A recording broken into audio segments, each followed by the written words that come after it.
Hello friend, welcome back to my YouTube channel Sarkari success.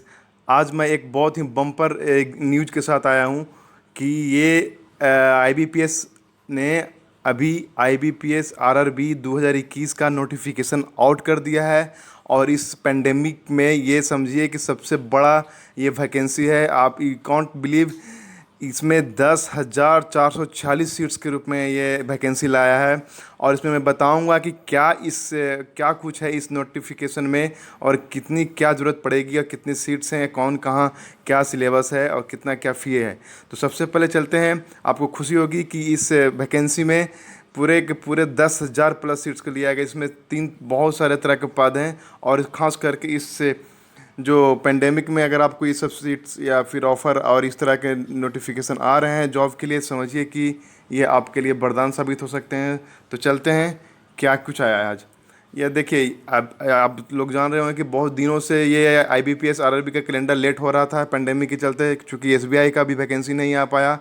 Last time भी pandemic के चलते late से आया था। तो इस बार आशा कर रहे थे कि शायद ये अक्टूबर के बाद आया, लेकिन चौंकाते हुए ये मतलब कि नोटिफिकेशन आउट कर दिया है, जिसके कारण जितने भी बैंक एक्सपायरेंट्स हैं उन लोगों के लिए समझिए कि एक तरह से इस पेंडेमिक में बहुत अच्छा होने वाला है।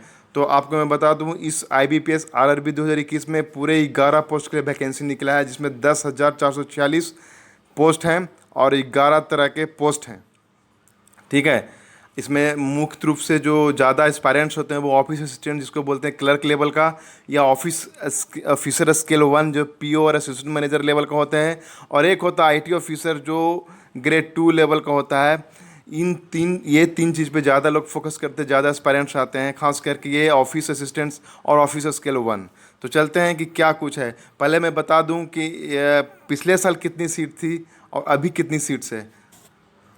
तो दोस्तों, अगर मैं सीट्स की बात करूं, पोस्ट की बात करूं, तो खास करके मैं ये 3 पोस्ट को लिया हूं, और इसमें मैं कंपैरिजन करना मतलब कि ट्राई किया कंपैरिजन करने का कि क्या कुछ था लास्ट टाइम, इस समय क्या आया, कितना सीट्स आया है। अगर मैं बात करूं मल्टीपर्पज़ जो ऑफिस असिस्टेंट है, जिसको बोलते हैं क्लर्क लेवल का, उसमें प्रीवियस ईयर में जो सीट था वो था 5,000 यानी 5,076।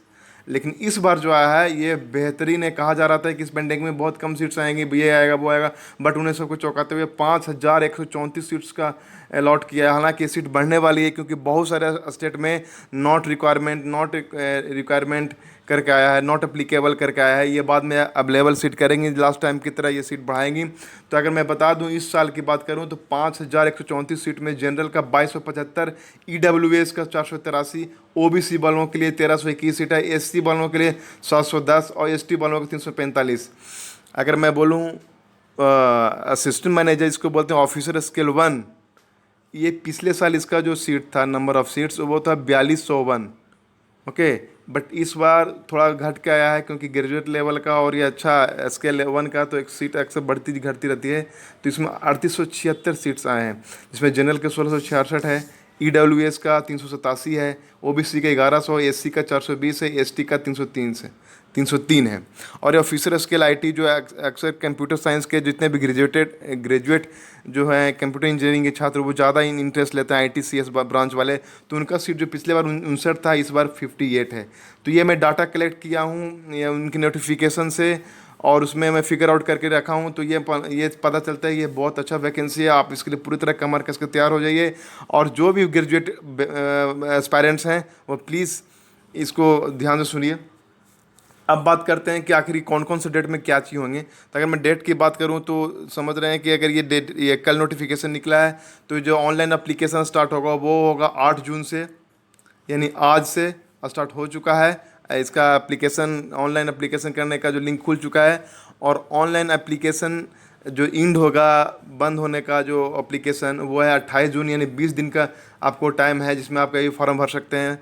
खास करके मैं करना चाहूँगा कि आप कृपया कर 28 जून से पहले करें, क्योंकि बाद में नेट प्रॉब्लम होता है या फिर कभी स्टैक होता है इंटरनेट में, तो आपको दिक्कत होने लगती है।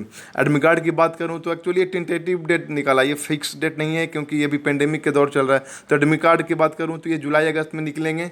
और आईबीपीएस आरआरबी प्रीलिम्स एग्जामिनेशन की बात करूँ, ऑफिसर स्केल 1 और ऑफिस असिस्टेंट यानी कि क्लर्क और असिस्टेंट मैनेजर का, तो इसका भी अगस्त 2021 में होगा।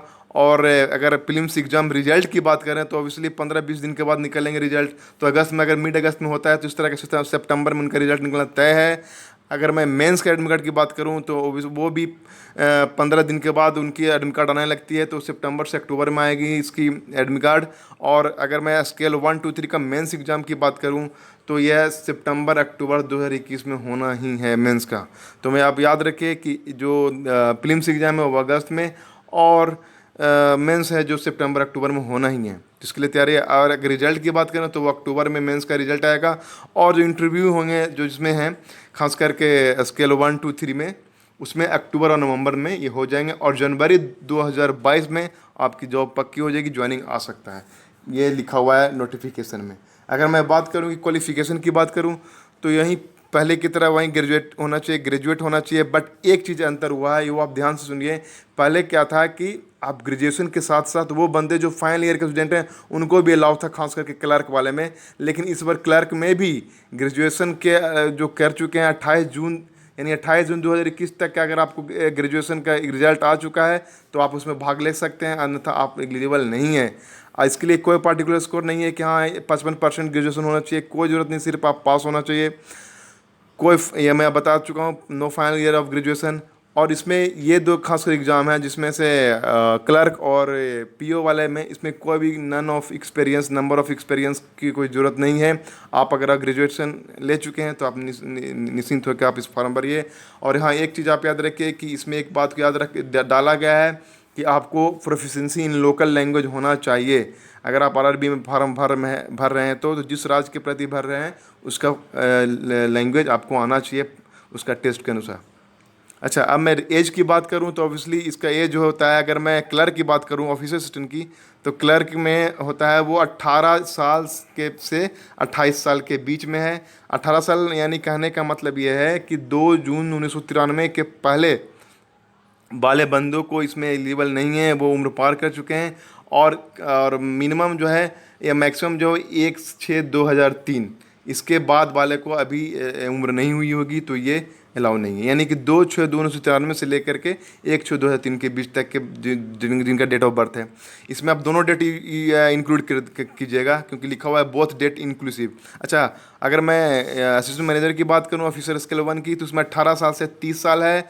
और ऑफिसर स्केल 2 की बात करूं जो मैनेजर है जिसमें एक्सपीरियंस बेस्ड होने वाली है, ये 21 साल से 32 साल तक है। तो ये तो हुआ जनरल वालों के लिए। लेकिन बाकी जो अगर मैं बात करूं ओबीसी, उन SC ST, तो उनके लिए तो पहले से प्रावधान है, सरकारी प्रावधान, तो उनको ये छूट मिलती रहेगी उम्र में कि SC ST वालों को 5 साल प्लस जोड़ दीजिए जो प्रीवियस जो दिया हुआ था उसमें। OBC वाले 3 साल एक्स्ट्रा तक फाइट कर सकते हैं। और PWD यानी कि जो फिजिकल डिसेबिलिटी है उनको 10 साल तक छूट दिया गया है कि आप जो तय सीमा उससे 10 साल एक्स्ट्रा दिन तक आप इसको फॉर्म भर सकते हैं और इसका लुत्फ़ उठा सकते हैं। और उसका एक सर्विसमैन वालों के लिए 3+3 दिया है। तो आप इसे याद रखिए और इसको इस डेट के मद्देनज़र ही फॉर्म भरिए। और एक मैं बात बताऊं कि अगर मैं एग्ज़ाम पैटर्न की बात करूं तो एग्ज़ाम पैटर्न में कोई चेंज नहीं है। अगर आप लास्ट ईयर अगर एस्पायर हुए थे तो इसलिए विल नो कि वहीं प्रीलिम्स और मेंस का एग्ज़ाम होगा, इंटरव्यू का एग्ज़ाम होगा। लेकिन एक बात याद रखिए कि प्रीलिम्स और मेंस दोनों ऑफिसर स्केल 1 यानी असिस्टेंट मैनेजर और क्लर्क जो मल्टीपर्पस हैं उन दोनों के लिए है। लेकिन इंटरव्यू की बात करें तो वो सिर्फ ऑफिसर स्केल 1 यानी PO और असिस्टेंट मैनेजर तक के लेवल का है। तो अगर मैं प्रीलिम्स एग्जाम की बात करूँ तो वहीं रीजनिंग और न्यूमेरिकल एबिलिटी, इसमें इंग्लिश नहीं आती है, और वो भी 40 क्वेश्चन 40 मार्क, 40 क्वेश्चन 40 मार्क, यानी 80 क्वेश्चन 80 मार्क, और आपको सिर्फ 45 मिनट में सॉल्व करना है, इंग्लिश नहीं आती है। अगर मैं मेंस की बात करूं तो मेंस में वही है जो लास्ट ईयर है, इसमें कुछ चेंजिंग नहीं है। उसी में आपको रीजनिंग पेपर आएंगे, GA आएंगे, GS आएंगे, और रीजनिंग आएंगे, इंग्लिश और हिंदी। यस, इसमें आपको चूज करना है कि क्या आप इंग्लिश लेना चाहेंगे या हिंदी लेना चाहेंगे। कोई एक पेपर आपको लेना पड़ेगा, वो भी फॉर्म भरते समय डिसाइड करना पड़ेगा। और उसमें भी उसके बाद एक कंप्यूटर नॉलेज, इन सबों में 40 क्वेश्चन आएंगे, यानी टोटल मिला के 200 क्वेश्चन आएंगे। और मार्क्स की बात करूँ तो रीजनिंग में 40 क्वेश्चन रहेंगे बट 50 मार्क्स रहेंगे। GK में बात करूँ, GA GS जो करंट न्यूज़ है वो 40 क्वेश्चन रहेंगे, 40 नंबर के रहेंगे। अगर मैथ की बात करूँ तो 40 क्वेश्चन 50 नंबर के रहेंगे। लेकिन जब इंग्लिश हिंदी की बात करूँ जो पेपर हैं वो उसमें 40 मार्क्स रहेंगे, लेकिन कंप्यूटर नॉलेज में 40 क्वेश्चन तो रहेंगे, लेकिन 20 मार्क रहेंगे इसमें करके वो 200 क्वेश्चन 200 मार्क। तो यानी कि इनकी जो कंप्यूटर नॉलेज की प्रायोरिटी है बहुत कम है। बाकी ये सब खास करके न्यूमेरिकल एबिलिटी और ये रीजनिंग पेपर बहुत ही ज़्यादा इंपॉर्टेंट है। इसमें इंग्लिश भी ऐड किया है, लेकिन इसमें ऐसा कोई नहीं है कि हाँ आपको टाइम फिक्स दिया रहेगा। इसमें टोटल यानी कम क्यूमुलेटिव 2 घंटा में आपको बनाना है। जिस तरह से फिल्म्स में था कि आपको 45 मिनट में दिया गया है, कोई पार्टिकुलर कोई टाइम इसमें बॉन्ड नहीं है। अब बात करते हैं कि फ़ी कितना है। तो बच्चों इसमें फ़ी वहीं पिछले साल लास्ट ईयर इंक्रीमेंट हो गया था, 750 से बढ़ करके हुआ था आई थिंक 850 तो 850 रहेंगे जनरल कैटेगरी ओबीसी वालों के लिए। बाकी जो भी कैटेगरियाँ जैसे SC ST PW सब 175 रुपया में ही फॉर्म भर गया हो सकता है। नेक्स्ट स्लाइड में मैं लाऊंगा कि या नेक्स्ट जो वीडियो लाऊंगा खास करके कि क्या पैटर्न होनी चाहिए, क्या सिलेबस होगा और ख़ास करके क्या स्ट्रेटजी होनी चाहिए आपको 1 महीने की, ताकि वो अच्छी तरह से आप इसको कवर आउट कर सके और इसको कवर अप करके अच्छी तरह इसमें प्रीलिम्स और मेंस दोनों का आप आराम से एलिजिबल कर हो सकें। और एक अच्छी तैयारी के साथ पूरे इन्फॉर्मेशन के साथ में ये स्लाइड है, इसको आप लास्ट तक पढ़िए। तो ये सब था information regarding all the IBPS RRB which has been done by the RRB IBPS. So this notification includes it all. So please